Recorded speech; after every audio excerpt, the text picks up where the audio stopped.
Hola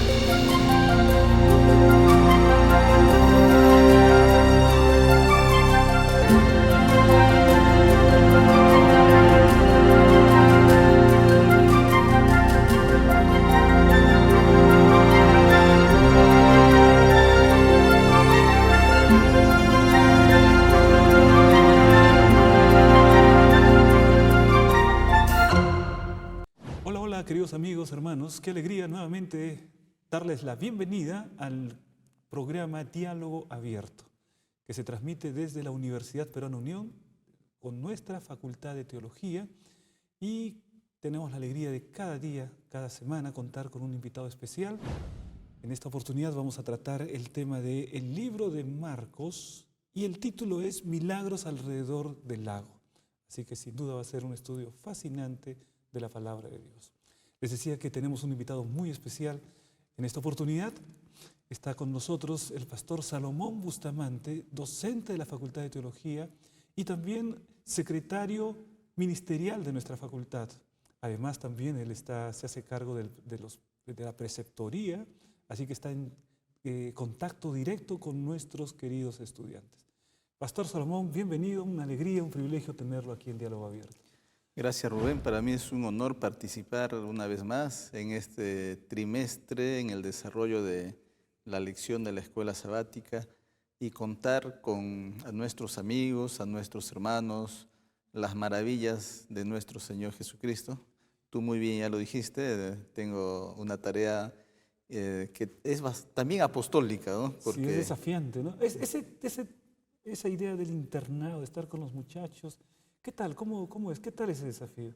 Mira, el desafío es bastante grande porque creo que a diferencia de formar ingenieros, médicos o profesionales en diferentes carreras, formar pastores para estos últimos tiempos es una tarea que se puede lograr solamente con la ayuda de Dios. Y para ello cada día me pongo en sus manos, le digo, Señor, ayúdame a formarlos como tú quieres o como tú los formarías, porque... Son casi 150 muchachos, ¿no? Son casi 150 muchachos. Jóvenes, ¿no? Nuestros líderes que sí, van a... Los futuros líderes de la iglesia. Exacto, los que alguna vez les digo a ellos, me van a jubilar. Sí, nos van a jubilar. Nos van a jubilar.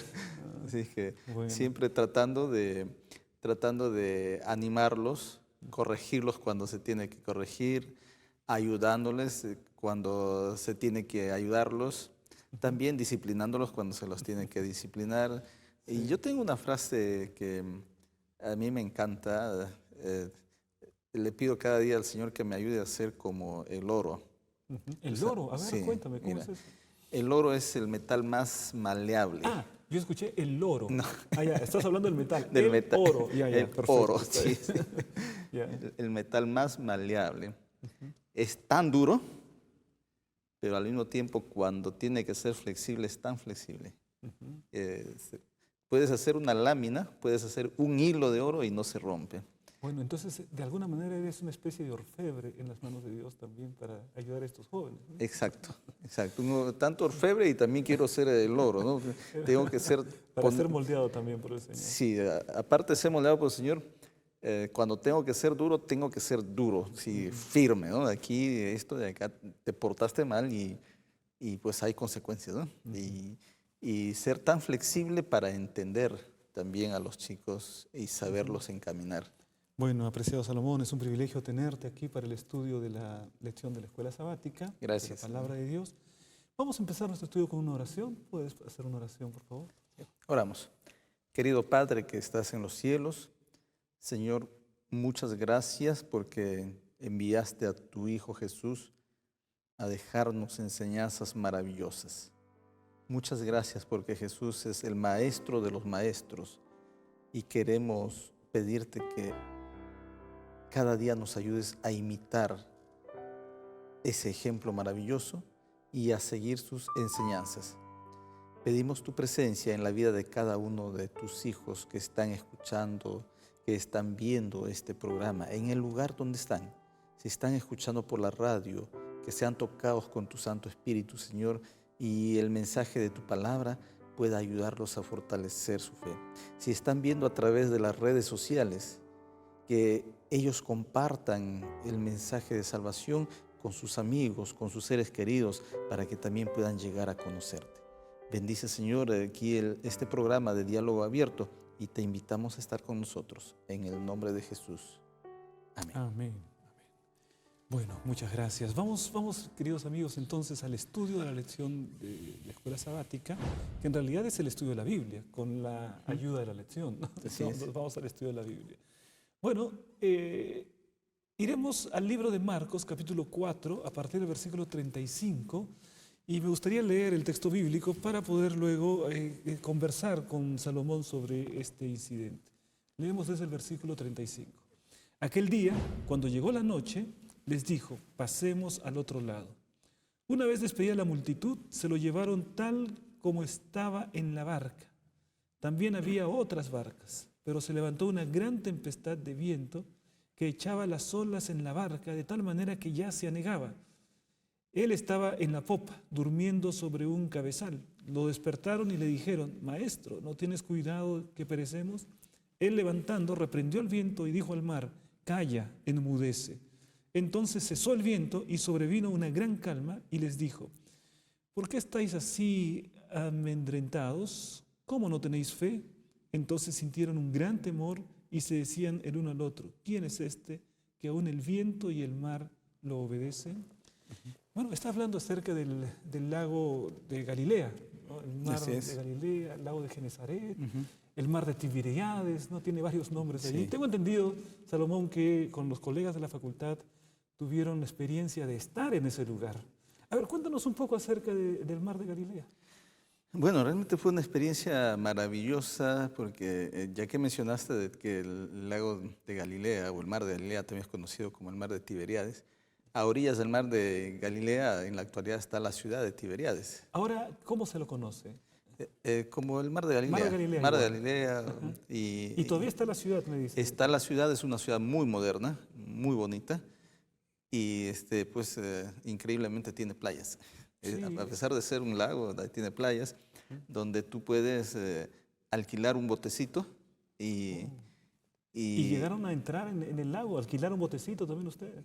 Sí, como con los profesores ¿han navegado en el mar de Galilea? Hemos navegado, pero no en un botecito, sino un bote. ¡Qué privilegio! Un botecito bastante grande que éramos algo de 100 personas. ¿Sí? ¿Debe ser del tamaño del lago Titicaca o es menor? No, es más pequeño. Más pequeño. Es más pequeño porque se puede ver a la orilla. Se puede ver la próxima orilla. Sí, que ya es, bueno, este lado es Israel y el otro lado es Jordania en la actualidad, ¿no?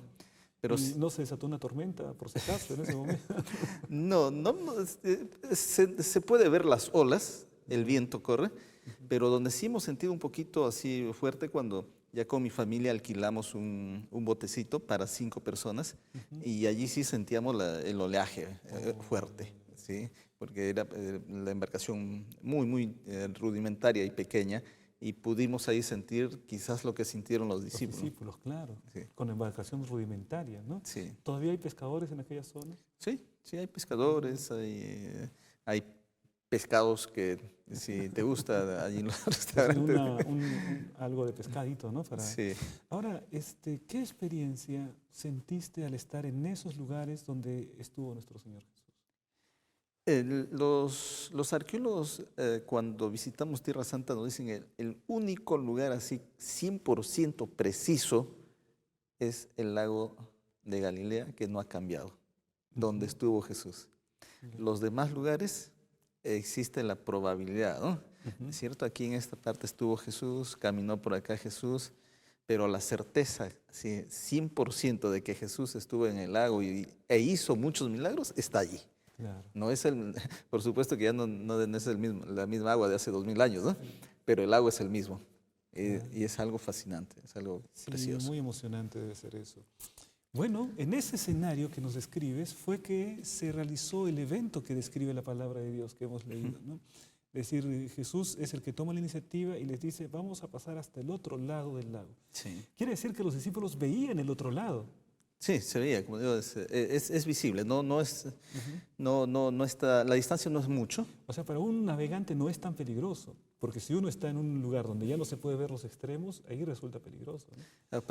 Para un navegante en la actualidad sí, con una brújula y la tecnología de GPS ahora, pues Ningún problema. no hay ningún problema, pero como te dije hace un momento, con una embarcación rudimentaria con velas y con remos, el viento te lleva de un lugar a otro. Ujú. ¿Sí? Más todavía en aquel tiempo, En ¿no? aquel tiempo, exacto. ¿No? Ahora por lo menos si te alquilas una embarcación con un motor de fuera de borda, ya te guías, el motor te ayuda, pero aquel entonces pues a remo y con la vela pues era terrible, ¿no? Sí. Bueno, hay varias lecciones creo que podemos extraer de este relato de la Biblia. En primer lugar, encontramos que Jesús está plácidamente durmiendo Ujú, y se desata la tempestad y los discípulos están con miedo, están aterrorizados. Ahora, para que se desate el miedo en los discípulos a causa de la tempestad, entonces quiere decir que era algo realmente grave, porque estos eran pescadores, ¿no? ujú. O sea, no puede ser una pequeña tempestad, tiene que ser algo que cause una impresión grande en aquellos que eran pescadores curtidos, experimentados. Bueno, la Biblia nos habla de este evento, ¿no? De que Jesús, después de haber estado en la orilla con las personas, Jesús sube a la barca y da la impresión de que inmediatamente se queda dormido. Ujú. Y, Estaría muy cansado, ¿no? o Vemos sea, la dimensión humana de Jesús, ¿no? ujú, Jesús necesitando dormir. sí, O sea, toda la divinidad, pero ahí está la humanidad. ujú, Jesús necesita dormir también, ¿no? sí. Y ahora imagínate un poquito, ¿no? Los discípulos allí con Jesús en la barca y viendo a su maestro quedarse dormido, ¿no? Y les invade miedo cuando ven las olas, cuando ven la tormenta. Y esto nos lleva a una lección muy, muy interesante, ¿no? Hay personas que creen que por haber entregado su vida a Jesús ya no van a tener tormentas en su vida. Ujú. Solamente que hay Exactamente. una diferencia, Ujú. ¿no? Si Jesús está en el barco, por más que haya tormentas, la tormenta no dura. Impresionante, ¿no? Porque lo que hace Jesús es que no los libra de la tormenta, los Ujú, libra en medio de la tormenta. Y exacto. eso es lo que sucede también ahora, ¿no? Hay una Ujú, aplicación tremenda. Puede ser que una persona esté pasando por tormentas en su vida, tormentas en su familia o en el lugar donde se encuentren. No, el Señor nunca prometió que no experimentaríamos tormentas. exacto. Él nos prometió estar con nosotros en medio de las tormentas. Exacto, ¿no?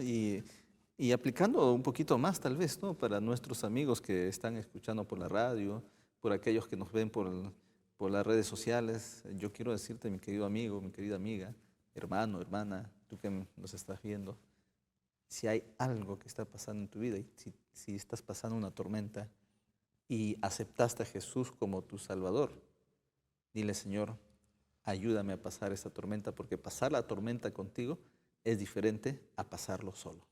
Ahora, Salomón, una persona podría decir, pero yo quisiera que el Señor me libre de tormentas. Señor, está bien que estés conmigo en la tormenta, pero sería mejor que me dejes sin tormentas en la vida, ¿no? ¿Qué, digamos, tendrá algo de bueno las tormentas para el cristiano? Porque por eso suceden de repente.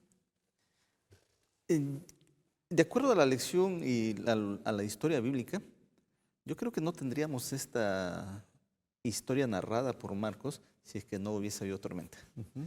Y entonces no tendríamos esa dependencia de los discípulos en Jesús. Sí. Ellos se hubiesen confiado en su fuerza, hubiesen remado tranquilo, una vez más por Y no acá. estuviese registrado. Habría sido un viaje más. Un viaje más de los muchos que ellos han hecho, una noche más de las muchas que salieron al mar, pero no estaría registrado aquí en la Biblia. O sea, esa noche diferente, esa noche de tormenta, hizo que su fe en el Señor Jesucristo sea mucho más fuerte. Exacto. Y lo mismo puede pasar en la vida en la actualidad, con una persona que tiene a Jesús y pasa tormentas y puede escribir esa historia y Ujú. decir, Jesús me liberó cuando yo estaba en tormenta. Amén, amén, qué lindo. Esa es una tremenda aplicación espiritual, ¿no? La lección menciona el libro de Salmos, capítulo 104, versículos 1 al 9, Ujú. Y allí hay cierta, vamos a leer este texto bíblico, porque establece un paralelo con esta historia que estamos describiendo, ¿no? Con el milagro de calmar la tormenta. Dice lo siguiente, vamos a leer lo siguiente, Salmo 104 y algunos versículos allí. Por ejemplo, bendice alma mía a Jehová, Jehová Dios mío, mucho te has engrandecido, te has vestido de gloria y de magnificencia, el que se cubre de luz como de vestidura, que extiende los cielos como una cortina, que establece sus aposentos entre las aguas, el que pone las nubes por su carroza, el que anda sobre las alas del viento, el que hace a los vientos sus mensajeros y a las llamas de fuego sus ministros. Está escribiendo el salmista que Dios es el que gobierna la creación, ¿no? Y Jesús lo demuestra a través de este mandato que le da, porque le dice, calla, enmudece. ¿No? Jesús se dirige a la tormenta como si fuese una persona, calla, enmudece. Y bueno, y los elementos de la naturaleza obedecen la voz del Señor. ¿Qué lección espiritual encontramos aquí? Primero, el paralelismo, ¿no? De que ese Dios creador ahora se manifiesta con la naturaleza y en la naturaleza, o mejor dicho, la naturaleza le obedece. Le obedece, ¿no? Le obedece. Simplemente Él habla, como el mismo Salmo dice, Él dijo y fue hecho, ¿no? Sí. O sea, por su palabra existe todo. Y ahora, si bien es cierto, la naturaleza que aparentemente, ahora nosotros le podemos hablar a un cerro y no pasa nada, ¿no? No nos escucha. Por lo menos el eco sí nos ayuda, ¿no? El Pero eco un poquito. Pero imagínate a Jesús inmediatamente, le da, como mencionaste hace un momento, ¿no? Le ordena como si sería una persona. calla, enmudece. Y listo, y viene la calma, viene la tranquilidad. Y la naturaleza está presta a escuchar la voz de Dios y obedecerla. Sí, la naturaleza lo obedece instantáneamente, ¿no? ¿Sí? Solo el ser más inteligente, entre comillas, que es el ser humano, está a veces escuchando la voz de Dios y desobedeciendo la voz de Dios. Sí, sí, a eso iba, ¿no? De que nosotros escuchamos cuando el Señor nos habla a través de su palabra y pues Debiésemos ser como la naturaleza, ¿no? deberíamos ser como la... Y Exacto, obedecer. obedecerle inmediatamente, sin cuestionar. Pero nosotros somos expertos cuestionando. Expertos para cuestionar, ¿no? No. Y eso que somos la criatura más inteligente en el planeta. Vivimos cuestionando al Señor una cosa, otra cosa. Y eso es lo que veo con los estudiantes, ¿no? Con los chicos que tengo a mi cargo. Así, ¿de qué manera? A ver, ¿no hacen caso también ellos? Porque no se les dice calla, enmudece. Le dices calla, enmudeza y tienes que decir, voy a tomar algunas medidas Unas drásticas represalias. y recién obedecen, ¿no? Y creo que somos... Eso es propio de la naturaleza humana, ¿no? Exacto, hemos nacido así, ¿no? Sí. Y creo que nuestra lucha más grande es esa, ¿no? Sí, Cuán obediente soy al Señor. sí, sin duda, es solamente la dependencia del Señor la que puede producir la obediencia real en nuestra vida, ¿no? Exacto, exacto. Solo dependiendo de él, porque si no, desobedientes completos. Ya vamos a A terminar. diferencia de la naturaleza que le obedece al instante. Ujú. Ahora, vamos a poder describir, Salomón, ese momento en el que podemos ver los discípulos asustados, Jesús que detiene allí, y eso causa un gran asombro en los discípulos respecto de Jesús. Me llama la atención eso, ¿sabes por qué? Porque quiere decir que ellos estaban al lado de Jesús y todavía no lograban ver la dimensión plena de con quién estaban. Porque dice, ¿quién es este que es este? Pero ¿acaso ellos no estaban siempre al lado de Jesús? Lo habían acompañado en diferentes lugares y ahora se están sorprendiendo una vez más. ¿No lo conocían realmente a Jesús? Tal vez me adelanto un poquito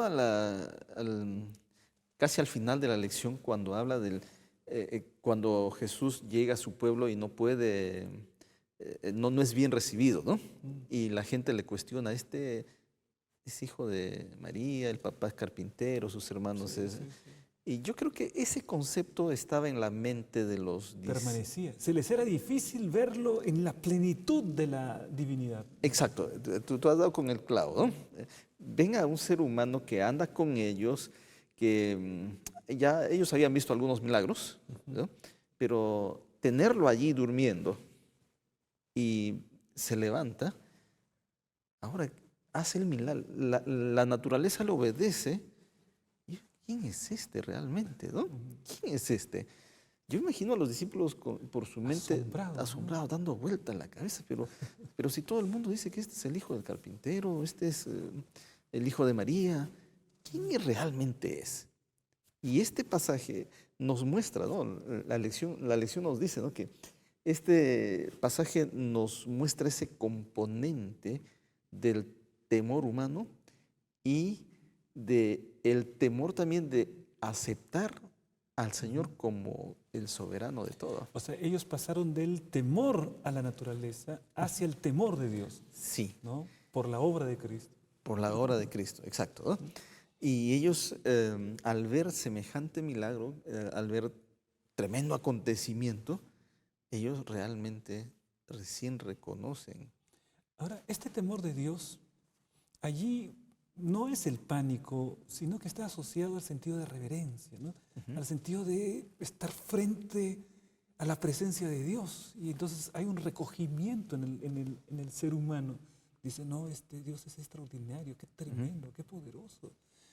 Este Jesús, no, nunca he visto nada igual, ¿no? Y ese recogimiento y esa reverencia, la Biblia lo denomina el temor, ¿no? Exacto. Y qué bonito que la lección cuando finaliza esta parte dice que los discípulos reconocieron como al Hijo de Dios. Lo reconocen, ¿no? Lo reconocen. Entonces la tormenta de la vida sirve para que nosotros podamos tener un ingrediente adicional para alabar el nombre de Dios, ¿no? Exacto. De ver su grandeza. Exacto. No deberíamos preocuparnos por la tormenta, sino deberíamos preocuparnos por reconocer al Hijo de Dios Amén, amén. como el que soluciona las tormentas. Bueno, podríamos pasarnos en este pasaje todo el estudio, pero Así es. necesitamos avanzar. Avanzamos, sí, avanzamos. Bueno, aquí tenemos nosotros la experiencia ahora en Marcos capítulo 5, versículos 1 al 20. Está la experiencia del endemoniado gadareno, ¿no? La Sí. región de los gadarenos. Esta región es cerca del mar, ¿no? Porque llegan Sí. hasta el otro lado. Ya. ¿Llegaste a la región de Gadara también? No llegamos porque Estuvieron solamente en Tiberíades. en la zona de Tiberíades. Se llama así todavía, Tiberíades. Sí, la ciudad de Tiberíades. Sí, vamos a poner una fotito de donde está el letrero en 3 idiomas, en inglés, hebreo y árabe, en la ciudad de Tiberíades. Tiberíades, ¿no?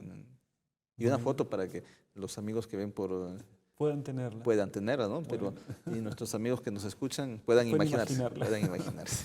Bueno, entonces él llega hasta el otro lugar, es la región de Gadara, sale de la barca y la primera cosa que sucede es una sorpresa. Dice aquí, cuando salió él de la barca, Jesús, enseguida vino a su encuentro de los sepulcros un hombre con un espíritu impuro que habitaba en los sepulcros y nadie podía atarlo ni aún con cadenas. Muchas veces había sido atado con grillos y cadenas, pero las cadenas habían salido hechas pedazos por él y desmenuzados los grillos, nadie lo podía dominar. Y siempre, de día y de noche, andaba gritando en los montes y en los sepulcros e hiriéndose con piedras. Es una descripción terrible, ¿no? Es un hombre que está sufriendo, totalmente dominado, poseído por el enemigo. Ahora, tenemos que entender acá algo bastante interesante. Jesús deja la región judía, vamos a decir la región creyente, y ahora pasa a una región dominada por la incredulidad, dominada por el enemigo, y se encuentra con una escena terrible, ¿no? Endemoniado, anda en sepulcros, cerdos. Y de acuerdo a las especificaciones del Antiguo Testamento, pues las tumbas son cosas inmundas. Los cerdos, animales inmundos. Sí. Entonces, ahora Jesús llega a un ambiente completamente Tenebroso, ¿no? tenebroso, pagano, dominado por el mal, y recibe una bienvenida no muy... Claro, digamos, no son los dignatarios los que vienen a recibir a Jesús, ¿no? El alcalde, vamos a darte las llaves de la ciudad, nada de eso. Nada, Aparece este hombre de la endemoniado. región de Gadara, ¿no? Sí. Ahora, hay aquí en el relato bíblico, el hombre sale al encuentro de Jesús. Una persona podría sentirse asustada, ¿no? Si bien estas características, este hombre tiene tanta fuerza que rompe las cadenas y está completamente por así decirlo, fuera de sí, va corriendo. La visión es de terror, ¿no? De espanto. Me imagino que los discípulos habrían estado aprensivos en ese momento, pero Jesús se mantiene. Viene este hombre con todo, se arrodilla. Entonces entiendo que posiblemente allí, dentro de él mismo, estaba la voluntad de Satanás de ir contra el Altísimo, que es Jesucristo, y la necesidad del hombre de arrodillarse delante del Altísimo. Parece surgir esa escena, y que cuando empieza a hablar, ese es el diablo el que empieza a hablar, ¿no? Él quizás quería arrepentirse, ¿no? Sí, mira, que es interesante, si leemos el texto bíblico con detenimiento, los discípulos no aparecen por ningún lado. Sí, no se los menciona. No se los menciona. Pero sabemos que están ahí. No sabemos si estaban cerca o es que al ver al endemoniado lo dejaron a Jesús solito. De repente salió Dijeron, Jesús, sálvate tú solo. No se menciona. Ahora tampoco sabemos si ellos bajaron del barco, porque ellos llegan a ese lugar en el barco, ¿no? Pero sí sabemos una cosa, lo que tú has mencionado, ese deseo, ¿no? Ese deseo que cuando el endemoniado quiere hablar, Jesús conoce más allá de la voz de los demonios que le dicen nosotros somos legión, porque cuando el endemoniado abre su boca, no es él el que habla. Él tenía el deseo de adorar, él, la persona, pero quien habla es el Satanás. Exacto, es el enemigo, es el diablo el que habla, ¿no? Estaba tan dominado que, pero vamos a la inmensidad de Dios, que conoce el corazón, conoce la mente y escucha ese grito del silencio, que ese hombre tenía el deseo de arrodillarse, tenía el deseo de reconocer a Dios como su creador, como el dueño, y tenía el deseo de ser libre. Como si hubiesen dos seres, ¿no? Digamos, el ser que quiere obedecer a Dios y arrodillarse, se arrodilla delante de Jesús, y él que está dominado por el enemigo, es el enemigo quien habla finalmente, ¿no? Pero lo interesante e impresionante lo que manifiestas es que Jesús entiende la situación y reprende al enemigo, ¿no? En primera, Sí. no hay vueltas acá, ¿no? Sí. Lo reprende y otra vez aquí viene el asunto de lo inmundo, ¿no? Lo inmundo, ¿qué cosa busca? Lo inmundo. O sea, está bien, dice, como que entran a un trato, una negociación con Jesús los demonios, ¿no? Ya nos vas a sacar de nuestra casa, pero te hacemos un pedido. Mándanos a dónde. Sí. Allá hay una piara de cerdos. Y fueron como 2000, dice, ¿no? 2000 cerdos. O sea que había una cantidad, por eso decía legión somos, ¿no? Legión, Los legionarios, las legiones romanas tenían aproximadamente unos 6.000 soldados, ¿no? aproximadamente, ¿no? Así que sí, dice, somos legión, este hombre estaba completamente dominado por el enemigo. Sí. Y ahora imaginemos incluso la situación, ¿no? No tenía familia, vivía discriminado, la gente rehuía, se espantaba, los niños no querían. De repente alguna madre, algún padre decía, te va a encontrar tal persona. El cuco, ¿no? Era el cuco. Era Cuco, en la selva, el tunche. el tunche, ¿no? El No fantasma. ni vayas por allí, dice, ¿no? O sea que totalmente solitario, lejano. La situación es horrible, la de este personaje. Pero encuentro una cosa interesante, Salomón, que Jesús considera que los demonios sí pueden habitar con los cerdos, que no merecen habitar en el corazón humano, ¿no? Porque Jesús sí le hace caso, ¿no? Sí, sí. Sí, es curioso y lo que te mencioné hace un momento, ¿no? De que los demonios buscan su lugar y Jesús sabe muy bien que dónde es su lugar, lo inmundo con lo inmundo, y se juntan allí. Claro. Satanás no tiene que estar en el corazón de este hijo por el cual yo he venido a morir. Satanás y sus demonios merecen estar en cualquier lugar. El cerdo es el símbolo de lo inmundo para los judíos, ¿no? Sí. Que esté con lo inmundo. Que esté allí donde le corresponde. Pero qué terrible, ¿no? Para que la gente, los dueños de los cerdos, no vieron a un ser humano libre, limpio de tanta impureza, y se preocuparon por los cerdos y vienen a decirle a Jesús, ¿qué has hecho? Nos Ahora, malograste el negocio. sí, sí, veo algo muy interesante allí. El hecho de que si los demonios entran en los cerdos, entonces la idea sería que los demonios continúen en los cerdos por mucho tiempo, ¿no? Ujú. Pero ¿qué es lo que hacen los demonios? Los demonios se matan ahí y ahogan a los cerdos, todos destruidos ahí, ¿no? Ahora, esto me lleva a pensar lo siguiente, que el gran propósito de Satanás era hacer eso mismo con el ser humano, destruirlo. Destruirlo. Quiere destruirlo. Por eso, si alguien es poseído por el enemigo, es para su propia destrucción. Eso es lo que quiere, es destruir por completo al ser humano. Como el ser humano tiene cierto libre albedrío, no como los animales que no tienen el libre albedrío. El ser humano tiene el libre albedrío, él todavía tiene una esperanza de poder encaminarse al Señor, que es lo que vemos aquí. Él busca a Jesús, pero en el caso de los animales que no tienen libre albedrío, los destruyeron Completamente. los destruyeron desde el principio, ¿no? Completamente. Y tal vez para que nuestro público nos entienda un poquito, ¿no? Nosotros cuando escuchamos de demonios pensamos cosas así pues, sobrenaturales, ¿no? Pero muchas personas que malograron su vida con las drogas y después las drogas las lleva al suicidio Sí. o el alcoholismo. Si inevitablemente Satanás lo que busca es la destrucción del ser humano, ¿no? Ya sea a través de la acción de él mismo o ya sea a través de las drogas, de un hogar destruido. Todo eso lo que busca el ser humano, la destrucción, lo que busca Satanás del ser humano. Bueno, entonces la historia continúa y ahora vamos a Marcos capítulo 5, versículos 21 al 24. Vamos a leer, dice allí lo siguiente: al pasar otra vez Jesús en una barca a la otra orilla, o sea, Jesús está de un lado para otro, Está de un lado, navegando, ¿no? sí, está navegando.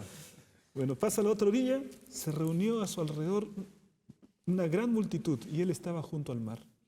Y un alto dignatario de la sinagoga, llamado Jairo, al verlo se postró a sus pies y le rogaba mucho diciendo: mi hija está agonizando, ven y pon las manos sobre ella para que sea salva. Y vino.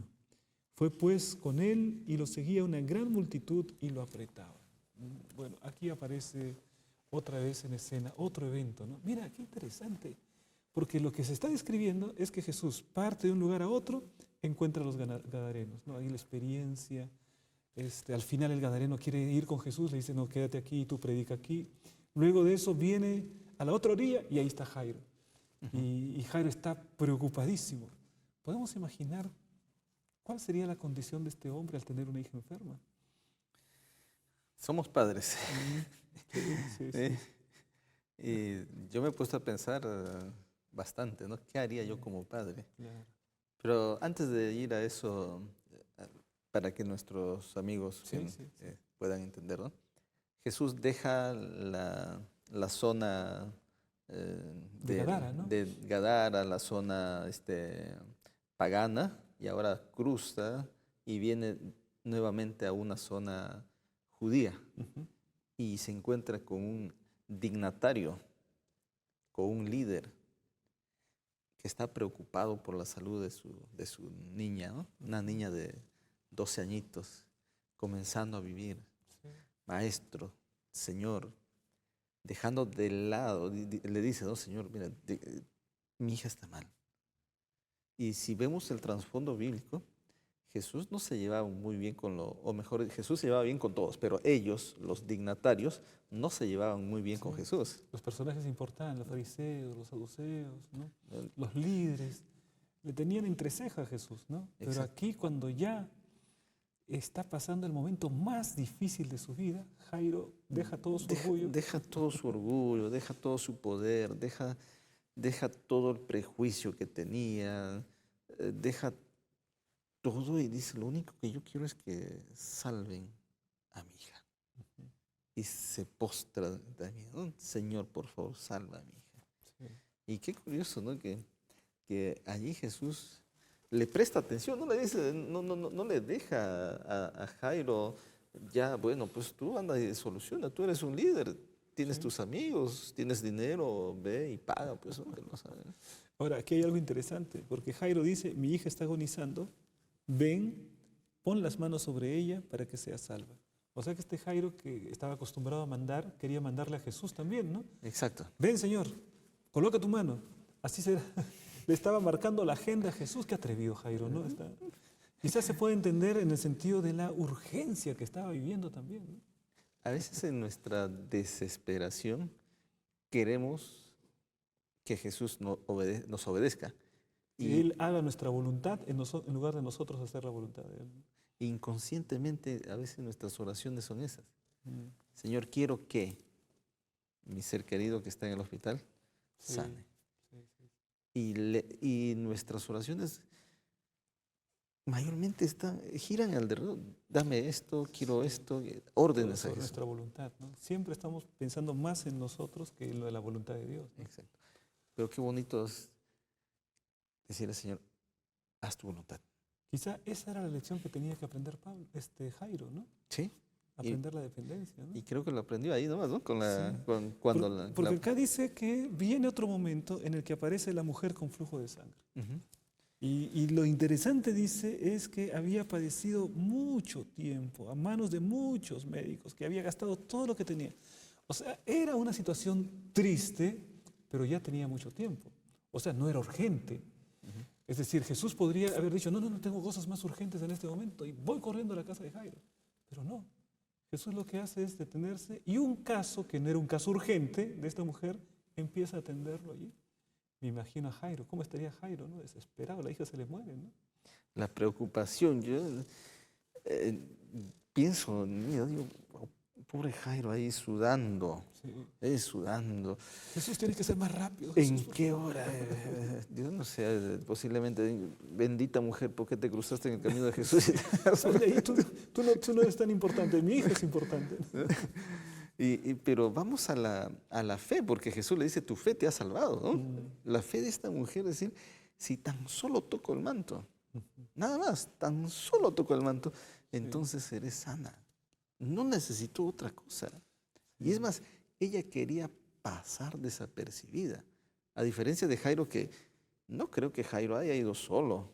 De repente fue con un séquito, ¿no? Posiblemente fue con un séquito, posiblemente fue con sus ayudantes, porque después llegan otros de la casa, ¿no? A darle la mala noticia que la hija ya murió. Pero la lección acá nos ayuda a entender algo también bastante interesante si vemos la secuencia, ¿no? Mira, la lección comienza con salvando a los discípulos, que son varones, de la tormenta, salvando a un hombre endemoniado, y ahora nos conduce el cómo Jesús se interesa por la salvación de dos mujeres, una de edad adulta y una niña. Excelente, sí. ¿No? Mira, ¿Verdad? ¿No? cómo Jesús no hace distinción, Acepción de personas. ¿no? Está preocupado por salvar a hombres, mujeres, niños, en este caso con la niña, ¿no? Sin hacer acepción de personas. Y se da su tiempo con cada uno de ellos, ¿no? Exacto. Es Jesús el que marca los tiempos aquí. Porque me imagino a Jairo desesperado, ¿no? Jesús, ya la sanaste, ya, pero Jesús todavía está y le dice, hija mía, tu fe te ha salvado, y conversa con la mujer. Porque lo que está en el Evangelio es un relato resumido. Es un relato resumido. No, él está yendo, el que está, o sea, todos felices, la Señora ha sanado a esta mujer, gloria a Dios, aleluya, no, Señor, está aquí. Quizás en el pensamiento de las personas. El único que estaba ahí, Señor, vámonos, termina todo esto, vámonos rápido ya. Apúrate. Apúrate, Señor, Jairo, ¿no? Desesperado. Hasta que llega aquí el versículo 35, me parece que es. El mis lentes 34. no me ayudan mucho. 34. Bueno, El 35. 35, ¿eh? Mientras él aún hablaba, o sea, aún estaba hablando. O sea, Jesús, no es solamente esa frase, No, es una conversación una más extensa, ¿no? Entonces, mientras él aún hablaba, vinieron de casa del alto dignatario de la sinagoga diciendo, tu hija ha muerto. ¿Para qué molestas más al maestro? Wow. La noticia que ningún padre quiere escuchar, ¿no? Qué terrible, ¿no? Qué Tu terrible. hija ha muerto, ¿por qué molestas más al maestro? Ya no hay nada que hacer. Ya no hay nada. Ahí hay varias cosas, Salomón. Primero, la idea de que el hombre tiene que con la muerte se termina todo, ¿no? O sea, que ya no hay remedio para la muerte. Y Jesús, con calma, ofreciendo una solución incluso para la muerte. Y esa solución también nos ofrece ahora a todos nosotros, ¿no? La muerte no es lo último, Sí. porque allí Jesús dice, yo voy a parafrasear el texto, ¿no? Pero, diciendo, Jairo, tranquilo, ¿sí? Tal vez Jesús le da un abrazo. La Biblia no menciona del abrazo, pero puedo imaginarme, ¿no? Tengo la opción de imaginarme. Ahora puedo imaginar también que Jairo estaba enojadísimo, ¿no? Porque, Señor, si no te hubieses demorado tanto, ¿qué hubiese sido diferente, Señor? Es, ¿Qué varía en el corazón de Jairo, no? es probable que estuvo muy enojadísimo o es probable que ya Lo estuvo primero es la tristeza, ¿no? completamente rendido. Sí. Ya, Señor, pues ya tú hiciste eso. Y cuando lo ve rendido, Ujú. le dice, Jairo, tranquilo, Ahí es la oportunidad. ¿no? Tranquilo. Tu hija no está muerta, Ujú. simplemente está durmiendo. Ahora sí, vamos con tranquilidad a tu casa y dime dónde está. Llegan a la casa, hace salir a todas las personas, ¿no? Allí, a las plañideras, a las personas que están llorando, las que están de duelo, salgan. Ahora déjenme aquí. Y elige a tres, ¿no? Tres de los discípulos que la acompañen allí. Entra y los oídos de esa niña que dormían bajo el sueño de la muerte escuchan la voz del Creador.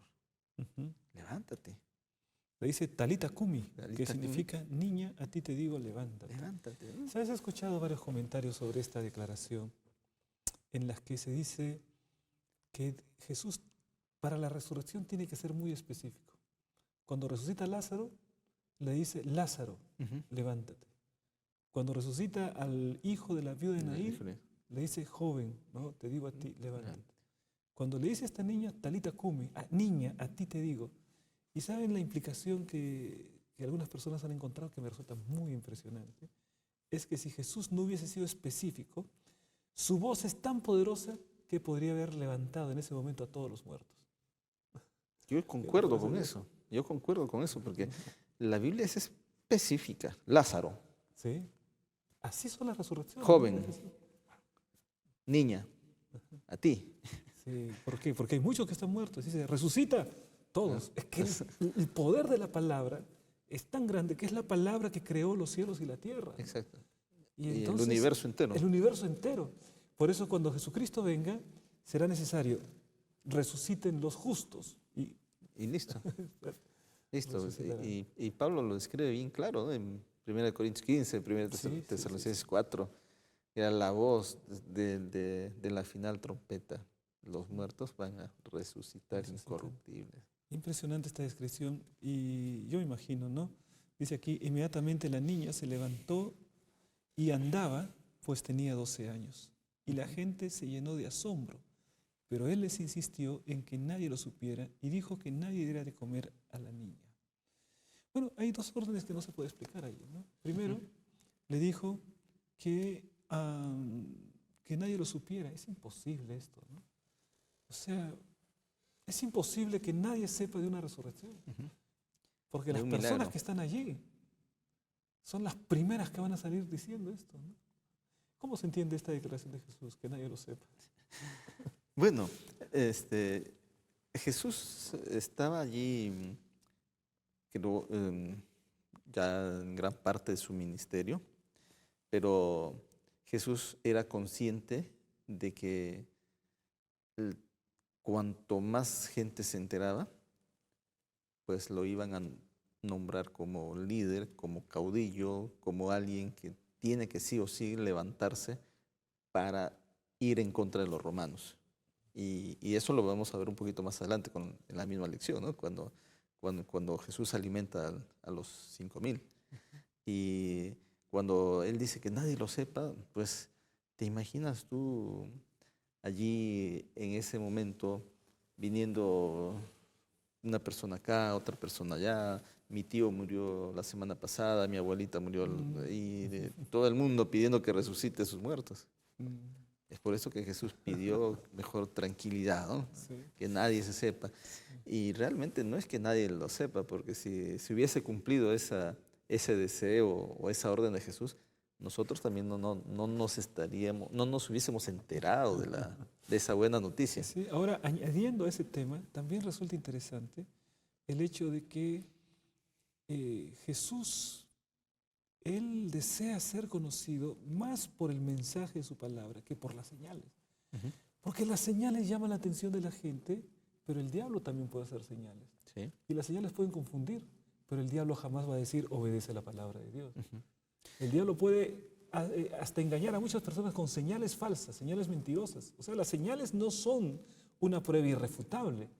En cambio, la palabra es la prueba irrefutable. Y Jesús lo que desea es que estemos sujetos y estemos obedeciendo su palabra. Creo que es lo más difícil del ser humano, obedecer o estar sujetos, porque casi siempre queremos hacer lo que nos da la gana Y nos encanta pedir señales, ¿no? y nos encanta. Y Algo sobrenatural. nos algo maravillamos con los milagros. Y lo que Jesús quiere es que se le conozca por su palabra. Por su palabra, más que por los milagros. Sí, sí. Entonces, tenemos que estar atentos a la palabra, porque todavía es un peligro para nosotros el estar buscando señales, ¿no? Hay personas que dicen, la Virgen está llorando. Y filas de personas buscando a la Virgen que llora. Hay personas que están contemplando ciertas cosas sobrenaturales, buscando eso, cuando el Señor Jesús eso lo deja de lado. Las señales para Él no son tan importantes. Para Él es que seamos obedientes a su palabra, que es la prioridad para el cristiano. Y debería ser nuestra prioridad cada día, Sí. obedecerlo. Claro, estar en la presencia de Él. Bueno, vamos continuando porque la historia continúa. Es Sí. impresionante, Salomón, cómo en tan cortos momentos, cortos días, porque Jesús va de un lado a otro, está navegando así, haciendo sus actividades. Por eso es que podemos inferir que la lección dice una montaña rusa. En una montaña rusa uno está arriba, abajo, ¿no? Sí. Toda esa emoción, ¿no? Aquí parece que los discípulos están también en una montaña rusa porque Jesús los lleva de una experiencia a otra. Los lleva desde el hecho del mar en tempestad, los lleva luego al otro momento cuando ocurre el asunto de los endemoniados, luego viene la resurrección, la mujer que pide ayuda, todo está en un momento. Es decir, la vida de Jesús era pero tremendamente ocupada, ¿no? Bueno, en este momento podría decir que era como una gira misionera de Jesús o como las caravanas que teníamos, ¿no? Una caravana ir de un lugar a otro y Jesús iba haciendo milagros. O sea, Jesús, él vivía lo que un ser humano experimenta en toda su vida, creo, ¿no? Y a veces ni en toda su vida Ni nos en basta toda para su ver vida. todas las cosas que Jesús hacía en un día, ¿no? Y qué maravilla que los discípulos fueron partícipes de eso, ¿no? Sí, sí, y son los que dan el testimonio y nos cuentan esas Nos historias. cuentan.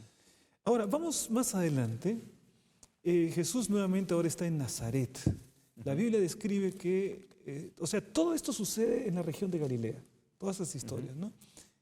Jesús salió de allí, dice, capítulo 6, versículo 1, y vino a su tierra, que es Nazaret, y lo seguían sus discípulos. Cuando llegó el sábado, o sea, Jesús pasó varios días allí en Nazaret.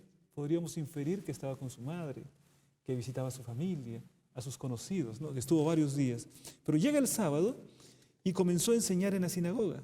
Y muchos, oyéndolo, se admiraban y preguntaban, ¿de dónde saca estas cosas?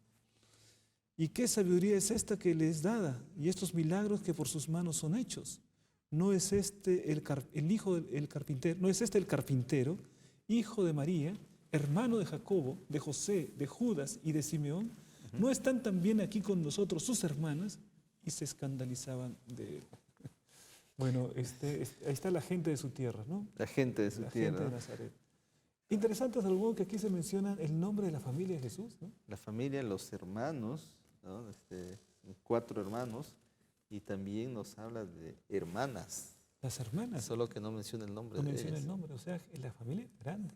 Familia grande. A veces pensamos que solo era María con Jesús, ¿no? Por Pero lo había general, una familia grande. había ¿no? una familia grande.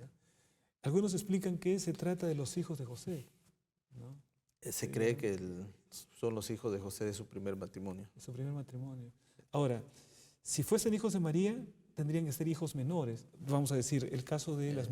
Algunos piensan que son las hermanas de Jesús, que eran hermanas de padre y madre. Hermanas menores. Hermanas menores. Bueno, de padre y madre no se podría decir porque Jesús era hijo del Espíritu Santo, por Sí. así decirlo, ¿no? No, pero humanamente. Humanamente hablando. Humanamente ¿no? hablando eran Es hermanos. interesante que aquí se hable entonces de la familia de Jesús. Pero esto no quita que también en el Evangelio se diga que ellos no creían. O sea, los hermanos no creían, ¿no? Y hay ciertos momentos que decían, no, está fuera de sí, ¿no? Le llamaba la atención.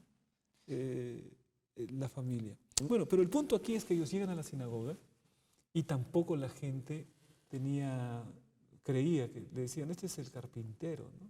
El hijo del carpintero. Puedo imaginarme un poquito, una vez más, parafraseando la Biblia, el texto bíblico, ¿no? A la gente allí, a los vecinos. Este no es el niño ese que jugaba con sus carritos, que hacía con madera, Lo ¿no? veían como un niño común, ¿no? Un niño común. Este no es el que se sentaba allí con María debajo del árbol y Sí. leía los rollos. Este no ha ido a la escuela. No, no sé ahora ¿De dónde sacó tanta sabiduría? de dónde viene este muchacho, este hombre. Pues si nosotros lo conocemos, él creció aquí Claro. y ahora dicen que hace milagros, dicen que hace un montón de cosas. Además dice, este no es el carpintero. O sea, quiere decir que antes del inicio de su ministerio, Jesús tenía su oficio de carpintero. Era un carpintero. Era un carpintero. Porque sí lo conoce, ¿no? Este no es el carpintero, dice. Este no es el que me hizo la mesa. Este es el que me hizo la silla. Sí. Me imagino que ellos recordaban pues a Jesús en esa dimensión, ¿no? De carpintero, que en aquel tiempo era un trabajo enorme. Tenían que ir, sacar la leña, A cerrar la madera, ¿no? a cerrar la madera, todo. O sea, que era un trabajo que demandaba un gran esfuerzo físico. Esto me habla acerca del estado físico de Jesús también, ¿no? También. Y de lo ocupado que Jesús estaba. Estaba, ¿no? Entonces, él realiza trabajo, pero cuando entra en su ministerio deja por completo el trabajo de carpintero. Mientras tanto, en su pueblo todavía lo recordaban como el carpintero, El carpintero. el hijo de María. Exacto, exacto. Bueno, este testimonio es interesante. Pero ahora Jesús les dice, no hay profeta sin honra en su propia tierra, entre sus parientes y en su casa.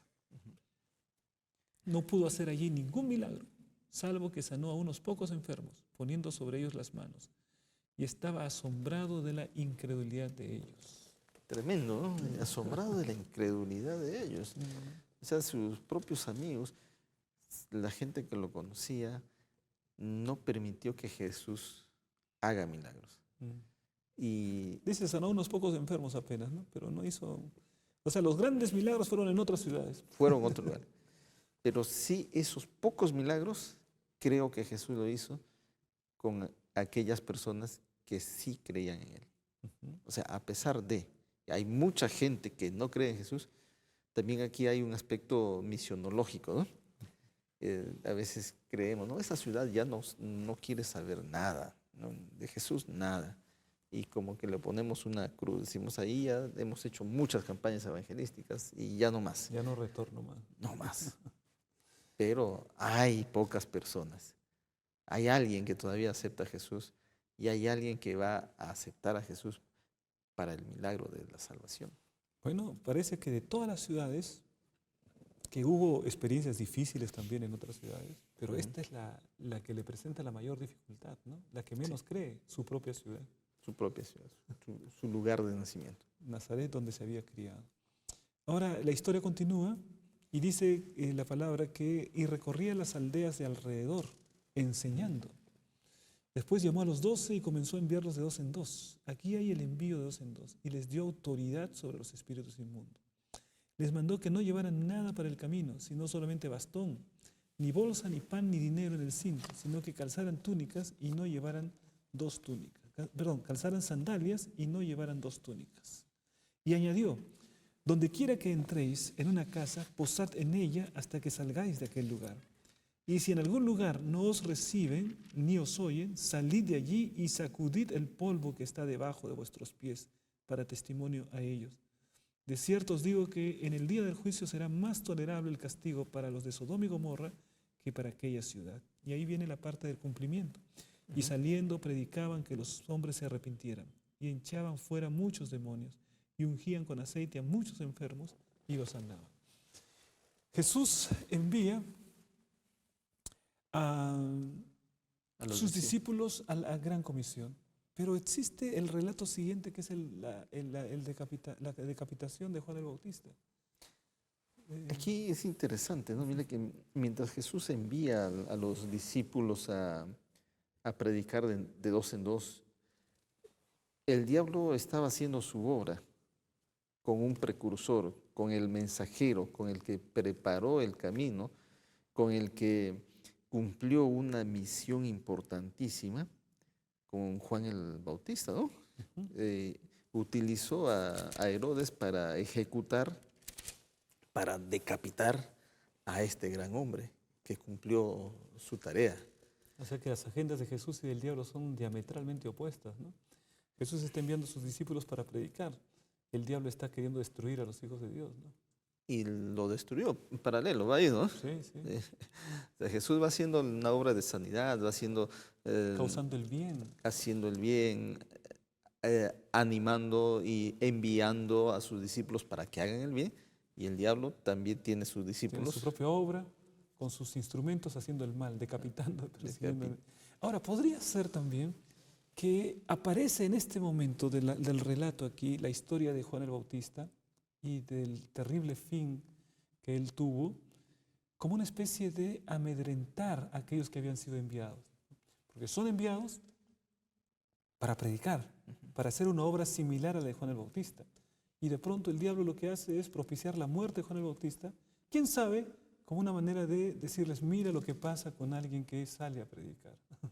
Mira lo que pasa directamente con aquel que cumple la palabra de Cristo. ¿Mm? Alguno podría sentirse atemorizado por eso, ¿no? Puede ser, ¿no? Porque de una u otra manera los discípulos de Jesús creían en Juan.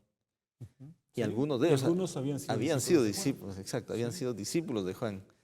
Y ahora saber que Juan fue decapitado, tal vez por algún momento pasó por sus mentes, Esto es demasiado peligroso, ¿no? peligroso. Sí. Hacer la obra del Señor es Mejor peligroso. me voy a mi casa, dirían. Regreso con mi familia, Con mi ¿no? familia.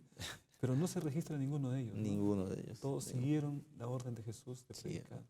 Pero mira qué interesante, que yo me he puesto a pensar muchas veces en la historia de Juan el Bautista, ¿no? Este hombre cumplió a cabalidad su misión, a pesar de que Jesús, estando cerca, no encontramos un registro de que Jesús haya ido a visitarlo en la Ujú. cárcel, o por lo menos a Era darle su ánimo. primo, ¿no? Era familia Era su también, ¿no? primo. ¿Acaso Jesús no pudo haberlo liberado como liberó a Pedro? Mm. Sí. Que ahí hay Queda una mucho- interrogante, ¿no? una Queda interrogante. interrogante. Y eso también puede suceder en nuestro tiempo, ¿no? Porque, bueno, a lo largo de la historia ha pasado. ¿Por qué el Señor permitió que Juan Hus sea quemado en Quemado, hoguera? quemado en la hoguera. ¿Por qué Él permitió que los mártires muriesen? Ujú. ¿No? Entonces, dentro de la historia de la iglesia, podemos ver que hay un plan. El Señor libra a algunos, pero no libra a otros.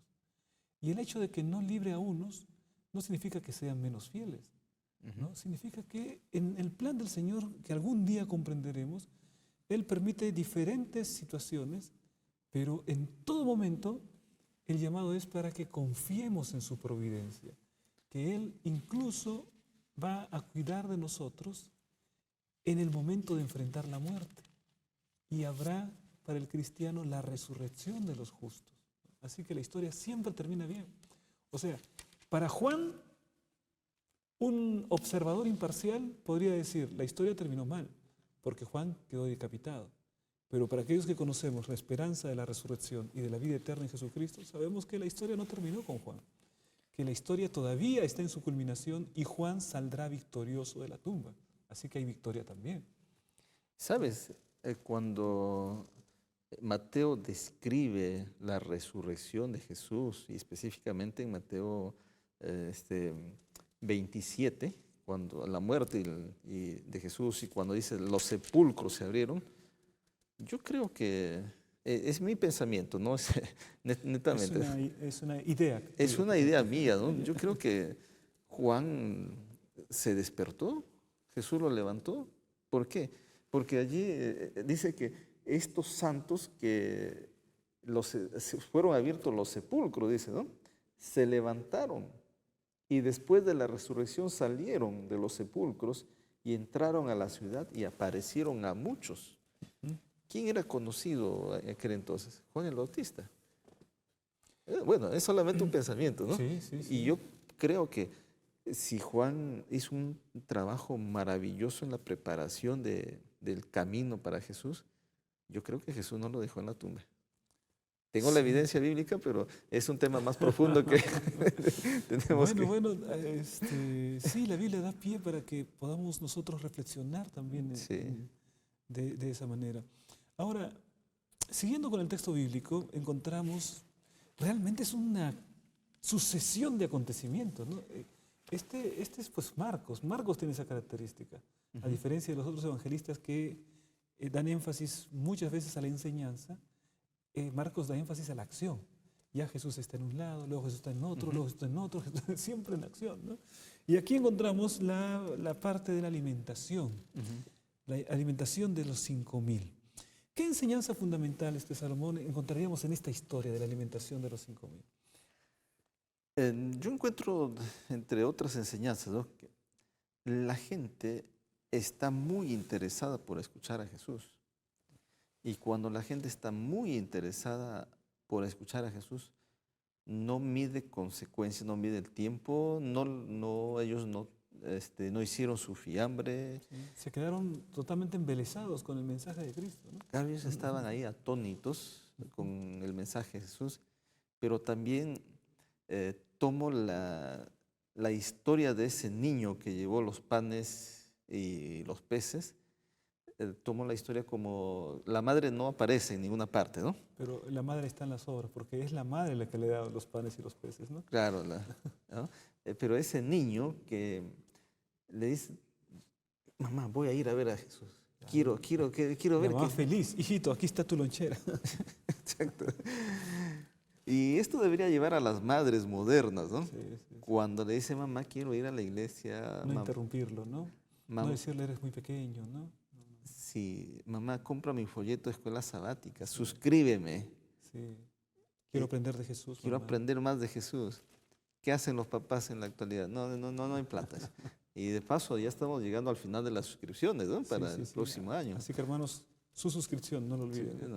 Sí, es el pan, son los panes, los peces que la mamá y el papá deberían preocuparse por sus hijos. Estas son las lecciones que yo puedo sacar así de las muchas otras, ¿no? Efectivamente. Bueno, llegamos así al final del estudio. Hemos dado una visión panorámica, capítulos emocionantes del libro de San Marcos, mis hermanos. Y quizá una breve exhortación a nuestra audiencia, Salomón, reuniendo las lecciones de esta semana.